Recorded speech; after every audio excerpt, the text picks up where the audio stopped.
પાટણમાં ભારતીય બંધારણના ઘડવૈયા ડોક્ટર બાબા સાહેબ આંબેડકરની 134મી જન્મ જયંતિ ધામધૂમથી ઉજવવામાં આવી હતી. બગવાડા દરવાજા પાસે સ્થાપિત બાબા સાહેબની પ્રતિમાને વિવિધ રાજકીય પક્ષો અને સામાજિક સંગઠનોએ પુષ્પાંજલિ અર્પણ કરી તેઓને ભાવભરી શ્રદ્ધાંજલિ પાઠવી હતી. ભાજપના જિલ્લા પ્રમુખ રમેશ સિંધવ, શહેર પ્રમુખ હર્ષ પટેલ સહિત પાલિકા પ્રમુખ હિરલબેન પરમાર અને અન્ય પદાધિકારીઓએ બંધારણ ગ્રંથનું પૂજન કરી આમુખનું વાંચન કર્યું હતું. કોંગ્રેસ પક્ષ તરફથી ધારાસભ્ય કિરીટ પટેલ, જિલ્લા પ્રમુખ ઘેમરભાઈ દેસાઈ અને શહેર પ્રમુખ દીપક પટેલ સહિતના નેતાઓએ શ્રદ્ધાંજલિ અર્પણ કરી હતી. ત્યારે પાટણ શહેરના સુભાષ ચોક વિસ્તારમાં સ્વર્ગસ્થ બેનીબેન જેઠાભાઈ વાણિયા પરિવાર તરફથી ડોક્ટર બાબા સાહેબ આંબેડકરની 134મી જન્મ જયંતિને લઈ નીકળેલી શોભાયાત્રામાં જોડાયેલ ભીમ સૈનિકો માટે પડી રહેલી કાળઝાળ ગરમીમાં ઠંડી છાશનું વિતરણ કરવામાં આવ્યું હતું, જેનો મોટી સંખ્યામાં ભીમ સૈનિકોએ લાભ લીધો હતો. લીલીવાડી વિસ્તારથી એક ભવ્ય રેલીનું આયોજન કરવામાં આવ્યું હતું. રેલી વકીલ સાહેબ ભવન, મીરા દરવાજા, દુખવાડા થઈને સુભાષ ચોક અને બગવાડા દરવાજા સુધી પહોંચી હતી. ત્યારબાદ દુખવાડા આંબેડકર પાર્ક સોસાયટીના મેદાનમાં સભાનું આયોજન કરાયું હતું. બગવાડા ચોક ખાતે ઇન્ડિયન રેડ ક્રોસ સોસાયટી દ્વારા રક્તદાન શિબિરનું પણ આયોજન કરવામાં આવ્યું હતું.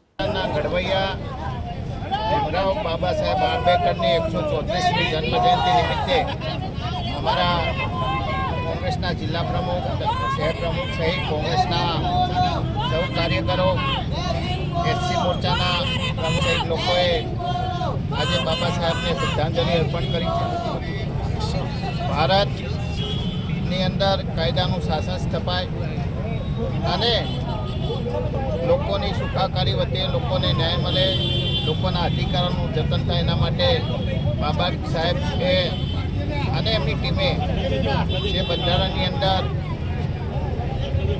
આદર્શો અને સિદ્ધાંતો અને અધિકારોની જે વાત કરી હતી, આજે ક્યાંય ને ક્યાંય બાબા સાહેબે, સરદાર પટેલે કે ગાંધીજીએ જે ભારતનું સ્વપ્ન જોયું હતું, એ સ્વપ્ન કોઈને કોઈ જગ્યાએ તૂટતું રહે છે. લોકોના અધિકારોનું હનન થઈ રહ્યું છે.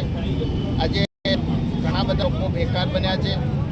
દેશની અખંડિતતા અને અસ્મિતા ઉપર સવાલો ઉઠવા મળ્યા છે.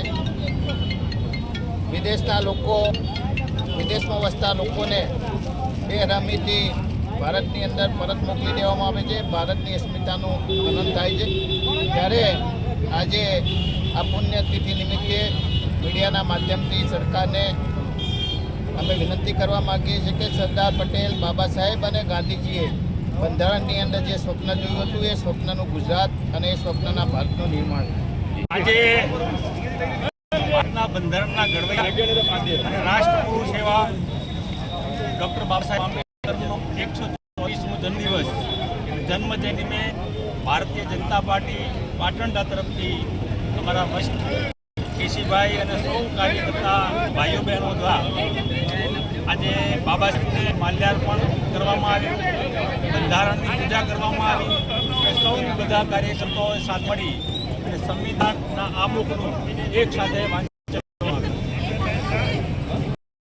આજે બાબા સાહેબ આંબેડકરની 134મી જન્મ જયંતિ નિમિત્તે આજે સુભાષ ચોક વિસ્તારની અંદર આજે મને એક ખાસ કેમ્પનો લાવો મળી રહ્યો છે.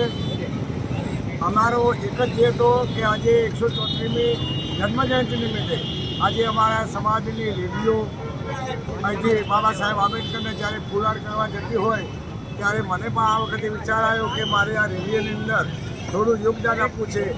તેથી અમારા માતૃશ્રી સ્વ બેનીબેન જેઠાભાઈ વાણિયા પરિવાર તરફથી આજે ઠંડી છાશનો કેમ્પ રાખ્યો છે.